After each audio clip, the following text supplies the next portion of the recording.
Justin from the Joker Poker YouTube channel, and in today's video, I'm going to be doing our first poker topic video. These poker topics videos are going to cover things in the game of poker that aren't necessarily on the felts or anything like that, but do affect the game of poker. And in some of the topics, they can affect your game, but not in today's video. In this first poker topic video, I'm going to be going over how to become a poker dealer in Las Vegas, the benefits and drawbacks of being a poker dealer, because let's face it, not every job is perfect. And last, and probably the one that everybody wants to hear about, is pay. So, how do you become a poker dealer in Las Vegas? Well, the first thing you'll have to do is go to a dealing school and learn how to deal, learn how to pitch cards, learn how to cut chips, learn all the different structures, rules, and regulations for all the different types of poker games that you're going to have to learn how to deal. Learn the differences between tournaments and cash games. Then, once you've become proficient enough at school, there's two routes that people take in order to become a dealer after that. The big question is, how do you become a poker dealer in the first place? First, I'm going to be going over the more conventional route to become a poker dealer. Then I'll talk about the route that I took to become a poker dealer in Las Vegas. For most dealers, they'll deal at the WSOP, the World Series of Poker, first in order to get some experience under their belt, and then they will audition at a casino in order to get a part-time job first and then eventually work their way into full-time. And the reason they start off at the WSOP, which is the biggest event in poker, is because the WSOP needs so many dealers. And the fact is, most of the best dealers are already working at casinos.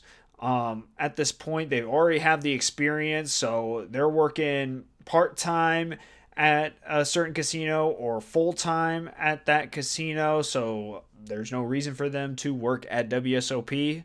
So that creates this big need for the WSOP to bring in dealers. So as long as you study and you pass your audition, you'll be good to go to work the WSOP, get that experience under your belt, and then after that, go audition at some of the casinos here in Las Vegas.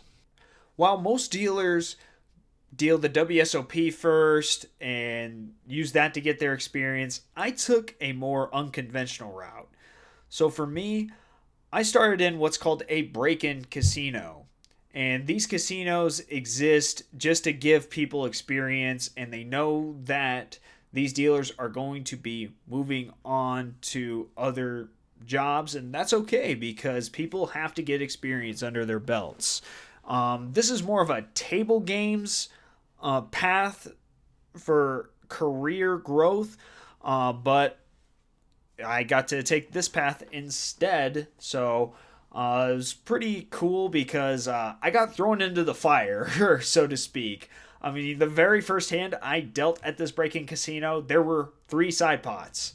So I enjoyed my time there, and they're probably the craziest cash games I think I will ever deal in my entire life. No doubt about it, right?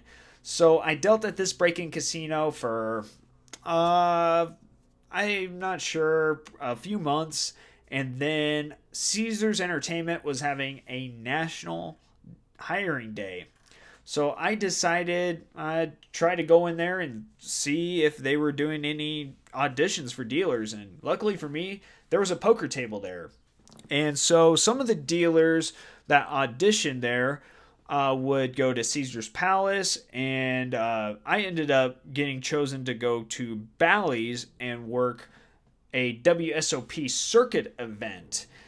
And the supervisors at Bally's were using the WSOP circuit event to evaluate us to see if they wanted to keep us on staff. And luckily for me, they chose to keep me around, and I was working at Bally's for 5 nights a week. I was very grateful for that opportunity because that allowed me to move on to where I am now. And I deal at one of the biggest casinos in Las Vegas. I don't want to tell you necessarily where, but it's a big time job, right? Actually, I had two of the biggest jobs in Las Vegas after that, right? And I'll get into why dealers deal at two different places in a little bit. But let's just say now I deal at a strip casino and more of a local casino now. So I brought up one of the drawbacks to being a poker dealer in Las Vegas already, and that is the fact that when you are getting into your casino job, either coming off from a break-in casino or dealing at the WSOP, you're going to start off as part-time. And then you'll work your way to full-time status through seniority. So you have to wait for people that have been working there forever to quit before you, and then you can get a full-time spot, right? So while you're part-time, you're going to need to work at two different casinos. So before my job situation now, I worked at two of the biggest casinos in Las Vegas. I would work at one during the day, then one at night, and sometimes it got a little crazy, especially during the WSOP. I worked 20 hours a day some of those days in the summer, and it was... I don't want to relive that again. So, which is why I have the job situation that I work right now, where I work at one of the biggest casinos on the Strip, and then I work at a local casino. The local casino works around my schedule a lot better than one of the bigger casinos does, so I get the schedule from my big casino job, and then I tell the local casino when I can work for them, and they just put me on the schedule. So now it works out really well. But for the majority of the dealers, they're pretty tired because they don't get a consistent sleep schedule. So I'm an anomaly in that respect. Another drawback of working in poker in the casino industry in Las Vegas is you're going to have to work either the swing shift or the graveyard shift if you want to make the big bucks. If you work day shift in poker, you are going to be dealing a lot of tournament, and the IRS taxes the crap out of you if you work tournament. Plus, you don't make nearly as much money dealing tournament as you do dealing cash games. I worked a WPT World Championship, and I can tell you that it looks good on paper, but in reality, you just make more dealing cash games at night because those tips that you make off of the cash games, you get to take those home, and the IRS reports you at $22 an hour, when in reality, I make more than $22 an hour. So if you don't want to work at night, dealing poker may not be for you. This drawback is a pretty important one to consider. Dealing poker is very hard on your neck due to the fact that you're spending a long time of your day looking down like this. And I try my best to look at the cards with my eyes and not with my neck, but I have a kinesiology degree, and I know that whichever direction your eyes go, your neck is going to follow. So, if you're not careful, if you do not exercise and keep yourself in decent shape, your neck gets jacked up really fast. I have to even schedule massage appointments, and luckily I have a very good masseuse who keeps me in very good condition in order for me to keep doing this job. But I do know a lot of poker dealers that have to quit because their neck gets into so much pain due to always looking down and doing a lot of repetitive motions.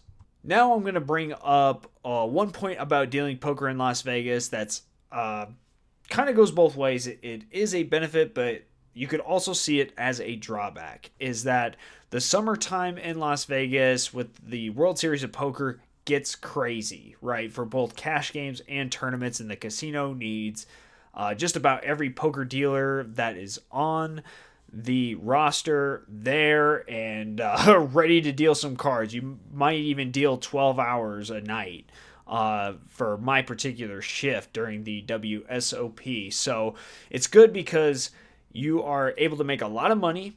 You are able to build up some of that PTO in that short of period of time. Whereas if I dealt table games in Las Vegas, I would not be able to build up that kind of PTO. I mean, I'm able to take a month off to go to Brazil with my wife here in the near future, and that probably wouldn't be possible if things didn't get so crazy during the summer with the WSOP. Now, the reason this is also a drawback is because let's say I had a son or a daughter that played baseball or softball. There's a chance you might be missing a lot of those games and a lot of the special stuff that parents like to do with their kids during the summer. I know from talking to other poker dealers that have kids that they're just not able to do it because of how hectic the scheduling is. So thought I'd bring that up because sometimes you get a little bit of good and a little bit of bad in one portion of a job. So I went over a couple of the biggest drawbacks of dealing poker in Las Vegas. Now I'll go over the pros, if you will, of dealing poker in Las Vegas. One of them being that you keep your own tips. So if you go into the casino and you have a really good night of dealing, well, guess what? The IRS only taxes you at $22 an hour with tip compliance, right? So, let's say you made $1,000 over 8 hours, which can happen dealing on the Las Vegas Strip late at night. So you make $1,000. The IRS is only going to be taxing you at, let's see here, like around $200 for that day of work. So, like I said, keeping your own tips is a pretty big benefit. Another good thing about dealing poker in Las Vegas is something called EO. It means early out. So let's say you get to the casino and you're not feeling that great. You can sign the early out form, and most of the time, depending on the shift that you work, some people are able to get out in 4 hours, 5 hours, 6 hours. Typically, the shift I work, that usually doesn't happen. You get out about 6 or 7 hours just because I pretty much work in the prime time. I start my shifts at 9 p.m. So if I sign early out, sometimes it's just not to work overtime because it gets crazy when I'm working at 9 p.m. So, but like I said, if you're ever feeling ran down, you can always sign EO and get out early. So that's a pretty good benefit. Another good part of dealing poker in Las Vegas is you get to learn a lot about the game, and you don't necessarily have to study as much as other people, right? Or I shouldn't say it doesn't completely substitute studying, but it is a really good studying tool and has definitely helped me in playing poker, is seeing some of the best poker players in the world play the game, like Phil Ivey or Patrick Antonius, etc. I mean, I've dealt to a lot of great players. So getting to see what they do and try, I'm not saying I'm one of those guys, but, try to incorporate what the successful poker players do into my game and try to throw out what the unsuccessful poker players do is a really great benefit of working as a poker dealer in Las Vegas. One important benefit of dealing poker in Las Vegas is the fact that you get free meals. The casinos have what's called an employee dining room, and you're able to eat at least 2 free meals a day, which is pretty awesome. As one of my coworkers says, you can't beat the price, right? So it's kind of hard to think how much my wife and I have been able to save on our grocery bill due to the fact that some of the meals I eat are free, and so we end up actually spending less on groceries. So that is a pretty cool fact, especially nowadays with all the inflation going on. And I mean, a carton of eggs costs like almost twice as much as it did a few years ago. Guys, I hope you found this video informative and in some cases for you helpful if you are thinking about being a poker dealer in Las Vegas. For me, it's been a pretty good gig.